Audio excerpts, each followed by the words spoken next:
This channel supports Extra Life in its efforts to raise money for the Children's Miracle Network.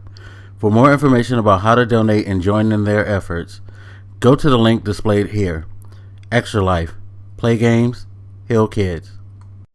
What up, everybody? This your boy Black Magus. Hopefully I'm not sounding sick, or at least not as sick as I feel. Oh, man. So, got home and pretty much medicated myself and passed out. Now I'm finally getting tired, but I wanted to talk to you guys about day 3 of my PlayStation 4 Pro experience. I actually got to upload day 2 finally, so hopefully I can get 3 up early in the morning before work, if I go to work, because I'm feeling like trash right now. But then once I do that, I'll do 4 on the same day as well. But just going over some stuff that I've noticed so far. One thing I forgot to do was last night when I turned on boost mode. I forgot the fact that there were games that weren't made to be enhanced by PlayStation 4 that I haven't tried. So I'm going to PlayStation 4 Pro, I should say, that I haven't tried. So I'm going to go ahead and try those. And I just realized I left my volume on the back with the PlayStation, so you probably heard the music. I showed you how tired I've gotten. I pretty much played games once I woke up for about 2 or 3 hours just to try different things. And then I, like I said, realized I need to find something that wasn't made PS4 Pro enhanced. So I installed Battlefront, the first one. Still have the disc, so I put that in, and I'll probably use that tomorrow to see exactly what boost mode does, because I didn't actually pay attention to the fact that with the enhanced games, there are already settings within them that already help along with boost mode, if not better than boost mode. So I started playing around with menu settings. I noticed Battlefield 1 didn't have anything that I could see as far as adjusting settings, but the shit looks gorgeous. I die 100 times in immaculate fashion. I feel like I do have a little bit more clarity now that it's a little sharper, and it runs a little smoother.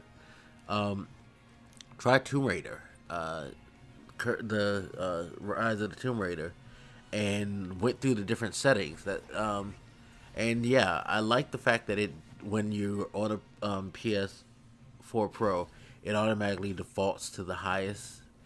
So it started out in 4K mode, which does me no good because I have a 1080p TV. But I was able to switch through.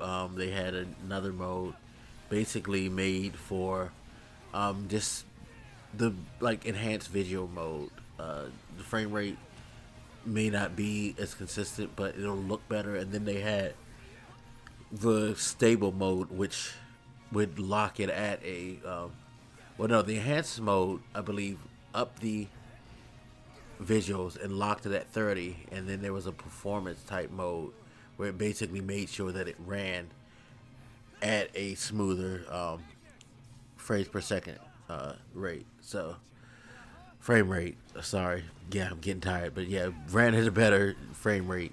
So it was nice to see the different touches. Again, not having a 4K TV, I don't get the full visual experience, but you can tell little nuances on a 1080p. You can tell it's better. Same thing with Final Fantasy 15. I actually went through to the performance menu that was added, and of course they had a high performance level. They had a light, which it defaults on. So what I was showing you guys in video 2 was the light.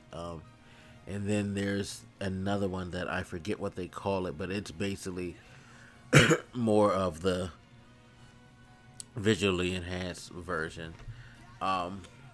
Interestingly enough, they have an HDR feature. So if you do have a TV with HDR, you can automatically turn that on in game.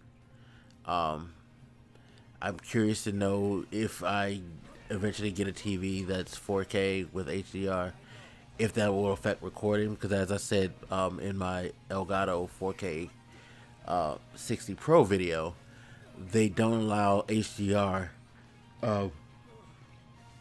as an option to record with that. Even though it's a 4K device, it only does it in just regular 4K, no HDR added to it.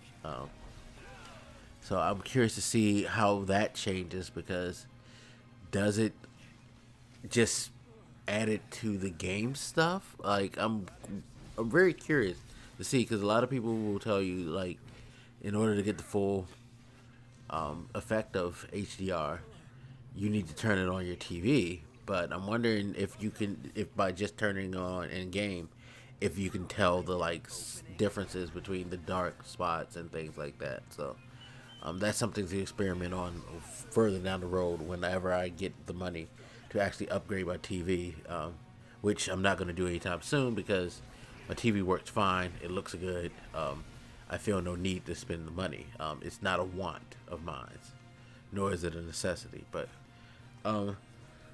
yeah, it was cool to see how things are going, and how these different games are actually putting in settings in the menu and letting you play around with things yourself to get whatever you want out of the game. I think for me, it's like it's not that big of a deal, but like for instance with Final Fantasy 15, I think I would prefer to play with the performance, because I've noticed like just the smoother movement and reactions to the characters. I really do like that to that game, because that game is a cool action game where they do some cool shit, you know. So that appealed to me. Tomb Raider, I didn't really care either way on any of those modes, so I could have left it to the default 4K like they had it, even though I couldn't see it, and been just fine. And Battlefield, like I said, they didn't really give you any options to really change much, except for like do stuff like gamma and all that. But on the default settings, with like whatever enhancements they added to it, it looks great, and it plays great, and yeah, you can definitely feel the fluidity in that game for sure. But that was day 3. As always, you guys feel free to hit me up, let me know what you think, and I'll holler at you later. I'm gonna take some medicine and take my ass back to bed. It's your boy Black Megas, and I'm out, y'all. Deuces.